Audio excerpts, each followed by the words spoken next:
everyone. I hope you can hear me. It's Ruth McNeil speaking. Good morning to you all.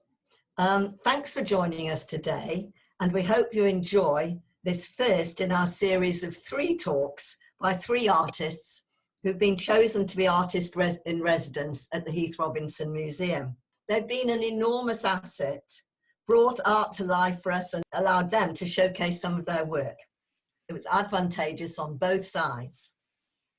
Charlotte Harker was our first artist in residence when the museum opened in 2016. Charlotte then later was artist in residence at Victoria Park, East London. As some of you will know, Charlotte is a curator, poet and artist, but today talks mainly about her art. Primarily an illustrator working with pencil, pen and ink, her subjects range from landscape to portraits. Many of you will have met Charlotte when she was present for that first year at the museum. She was always happy to have a chat and discuss not just her own drawings, but answer questions people had about their own artistic endeavours. Charlotte will reflect on her collaborations with other artists and poets in terms of the relationship between text and image. One of the ways she interests us as an artist is the way she sees art and poetry working together. Charlotte sees duality in a lot of the world. As she said, drawing demands mindfulness and being present. My landscapes are repositories. They're both a diary and a recollection, and most importantly, they're a reminder to me of the present. I'm sure you, like me, look forward to hearing Charlotte in her own words. So over to you, Charlotte. Thank you, Ruth. When I was trying to sort of think about how I was going to approach this talk, it had occurred to me that given what's happened this year, I sort of found myself reflecting on the sort of work I'd been making over the last few years. And so I was reflecting on my work that I'd been making over the last few years, and I found myself trying to sort of bring some sort of interpretation to the prints and the drawings that I'd been working on, and this kind of was very consistent with the intuitive approach that I make to my work. That in the sense that the process often comes before the concept or the idea.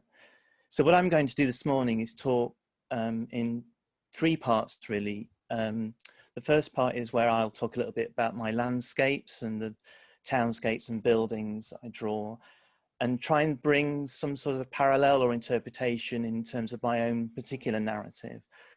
And then I'll talk a little bit about my collaborations with other artists and writers, where the projects that we worked on, we brought together text and image. And then finally, how the collaborative process has sort of affected the kind of work that I make. And I, in particular, a sort of reference to my time at the Heath Robinson Museum. So the first slide you're looking at is it's an ink drawing, which I did actually make during this year, earlier on this year. And it's based on sketches I made on site and photographs I took many years ago, probably about 15 or 20 years ago. And a lot of my landscape images are made in this way, where I'll be on site, but the actual final pieces of work can often be some time later. And I grew up in a small town which was between Lincoln and on the edge of landscapes like this. So the sort of characteristics of single trees and groups of trees and sort of distant horizons is just very typical of the landscape that I knew.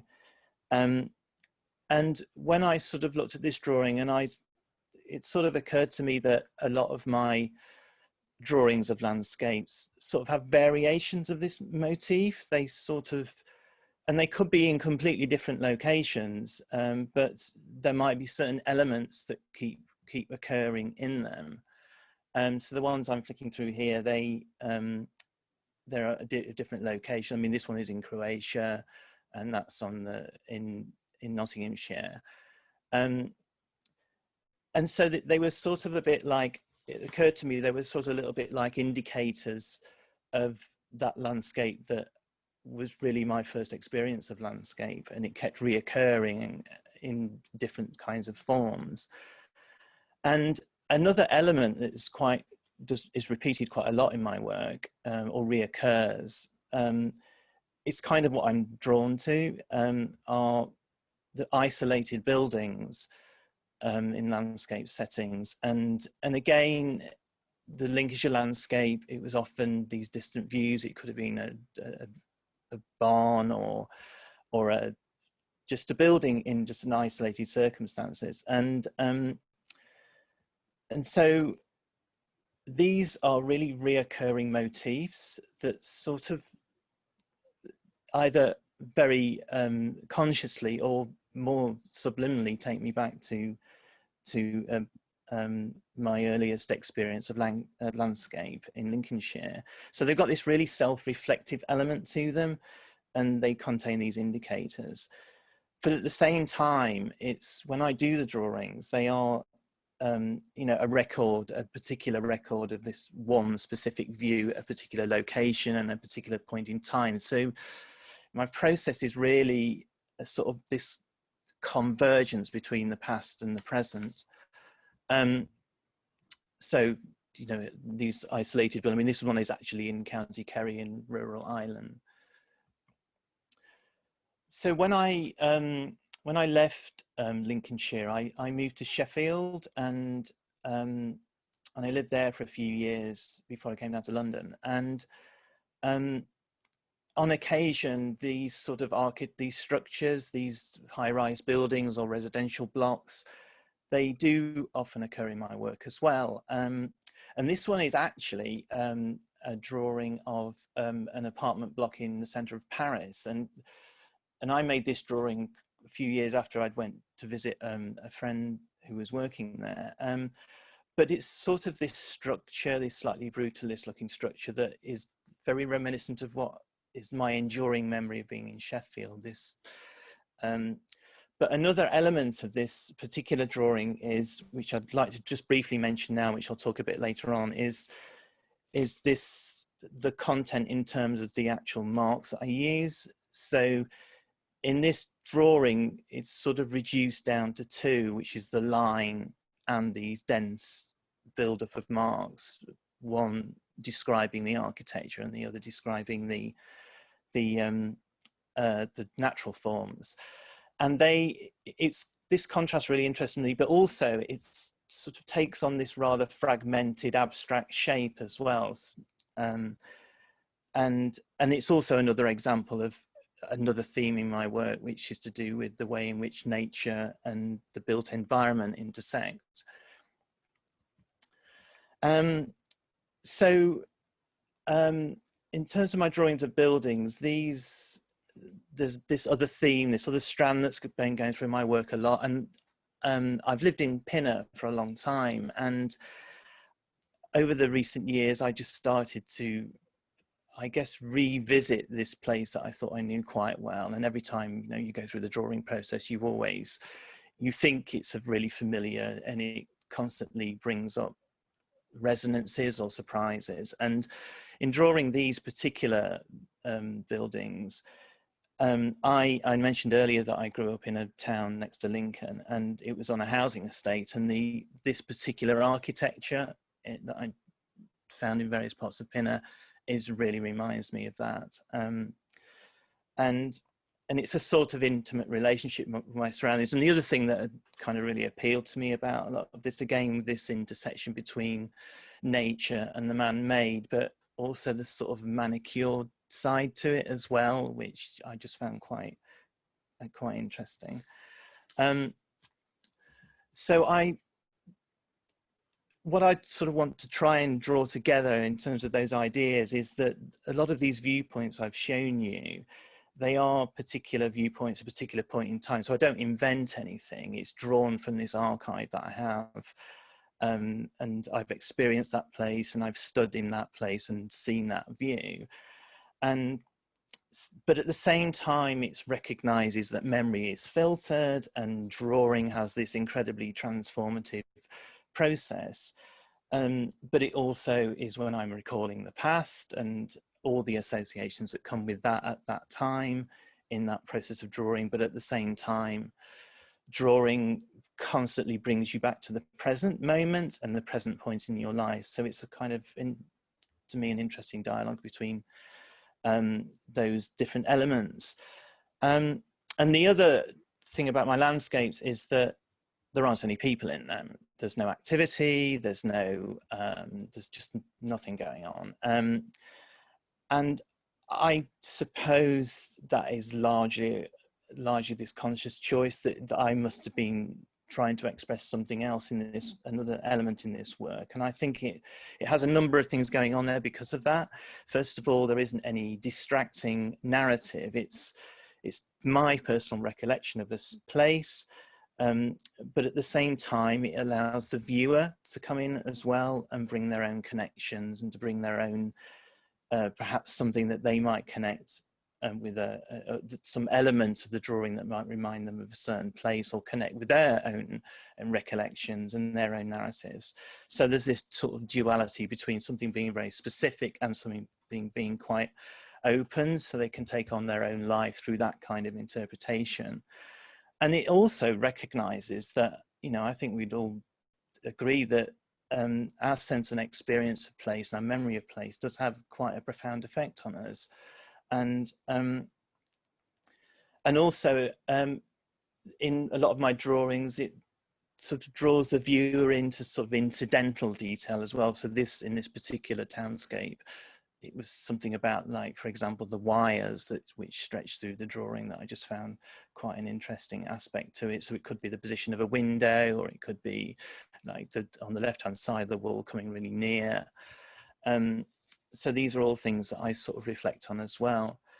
And that sort of takes me on to that a lot of my drawings as well, because of this absence of people, it sort of brings forward how I arrange texture and how I compose them and how I use line. And so in this drawing, which is a building in Spain, in Granada, it's sort of the undrawn area against these really dense marks which describe the setting of the building.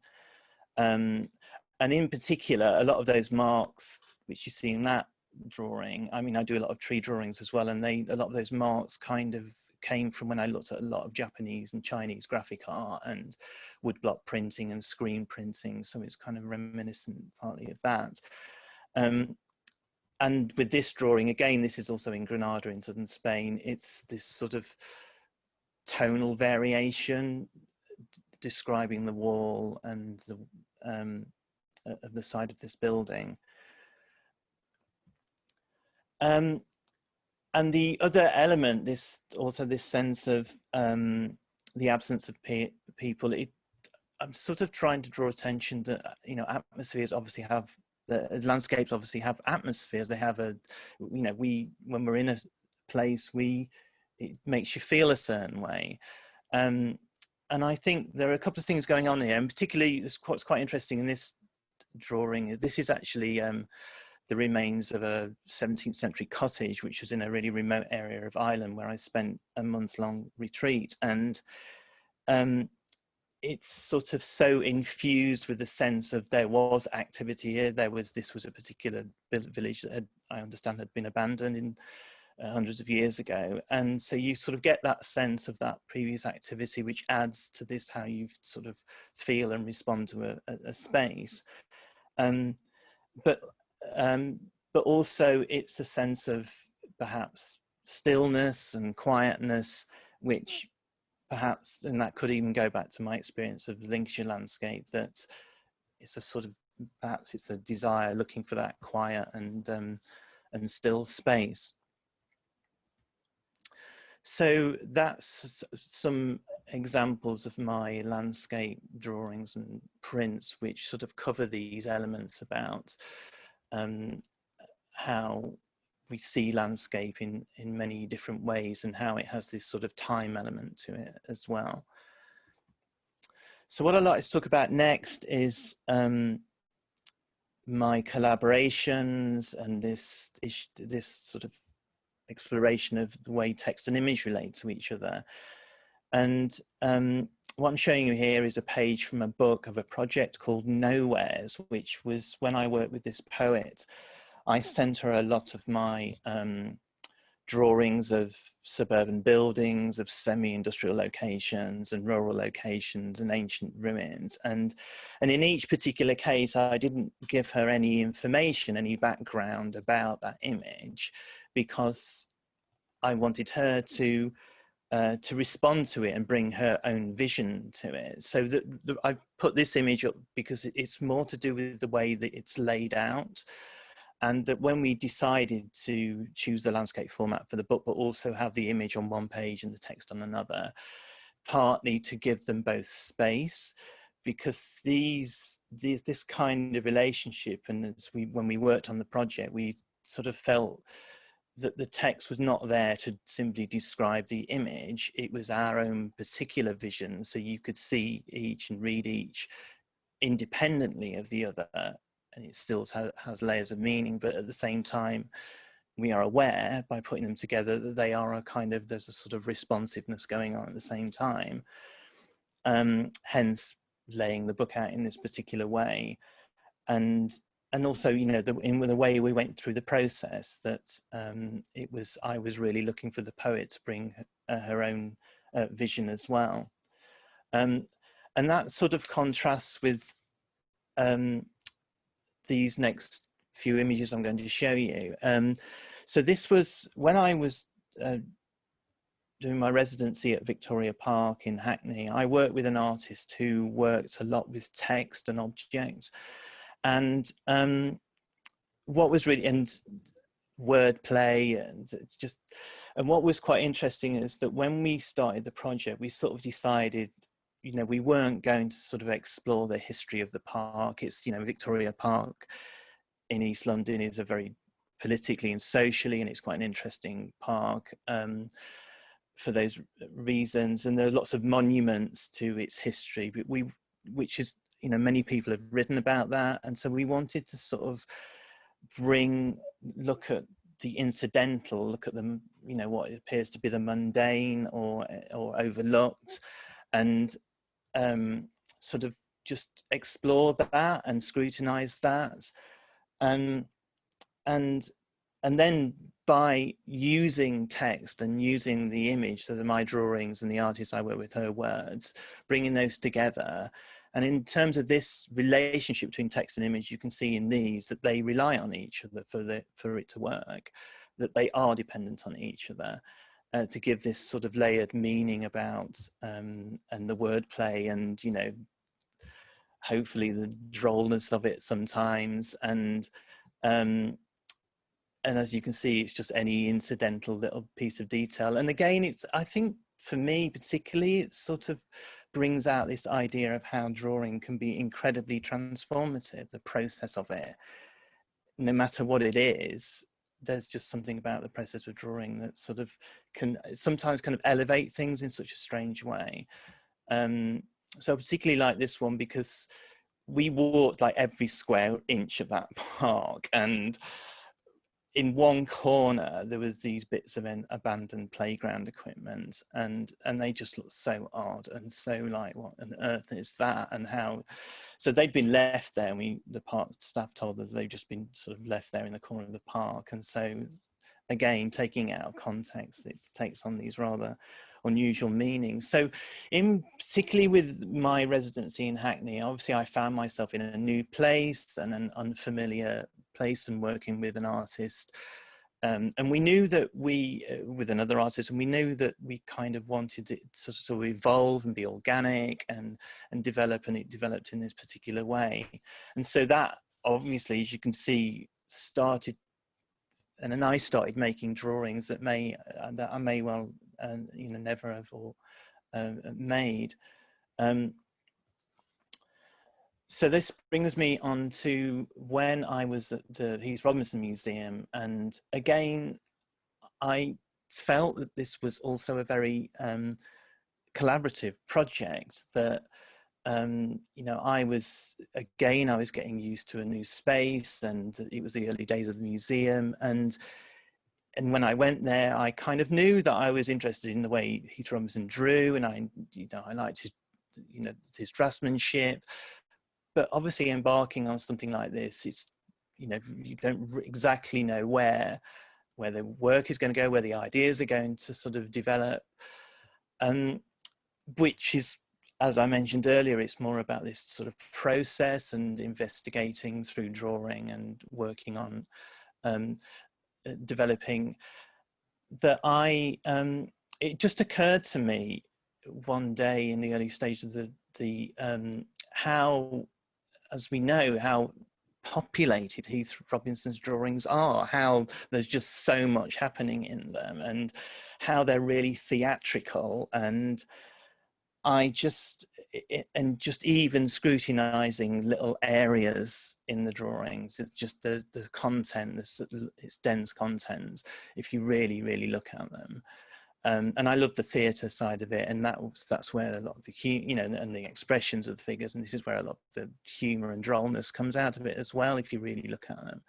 So what I decided to do when I thought about that a lot, I thought, well, if I took the small area of one of these pictures, a single figure or groups of figures, and then I asked the staff and the museum volunteers to take that pose, and then I made my own drawings from it. And as you can see, when you take them out of context, there's other layers of meaning. So this particular one, it's one of my favorite Heath Robinson's pictures, which is called Mass Piano Instruction. And there's all these pianos in this room, and in one corner, which is literally a few millimeters square, there's this woman running out of the room with her hands over her ears. And I just thought, I just have to do this drawing. And so, of course, one of the volunteers did the pose, and this is the drawing. And it's, as you see, it rather takes on a multitude of different meanings when it's out of context. So again, this collaboration and something that grew organically and occurred to me while I was in the space is something that's very much about my process and the way I work in this really intuitive way. And also I think as well that it's sort of, when I was talking to visitors, it's sort of this, I hope that it took them back to the work as well, because, artwork does, demand scrutiny. You need to look at it carefully sometimes. And I think with Heath Robinson's work, it really does repay when you do that, because there are so many layers in it. So yeah, definitely the collaborative process has really been quite a sort of rich experience for me, and has developed new strands in my work, which, I mean, often comes back to drawing, which has always been the core of what I do. But, I know that these things develop, and I've shown you some dry point prints as well, which is another strand. So this is my last slide, which is a colored version of the one that the image that I began with, of the field in Lincolnshire. And this may well be something I work on in the future, and whether I bring color into the work or not, it really depends on, what I experience. And so it's sort of, in a way, was trying to marry to an extent the marks. So this is a built up of saw marks and color at the same time. So, but it remains to be seen, and that's what's so interesting. It is about the process, and it's about the organic nature of the way that I work. So thank you for listening. Charlotte, that was absolutely marvellous. I feel just incredibly privileged in a way that we have such marvellous local artists, and local to Pinner. And I would mention that you and Neil Elder were going to, we as the Friends were going to give a reception for you in June, for the launch of your book, And the House Watches On, which is a book, it's a collaborative book with poems and your illustrations, poems by Neil, illustrations by you, of the house and the museum.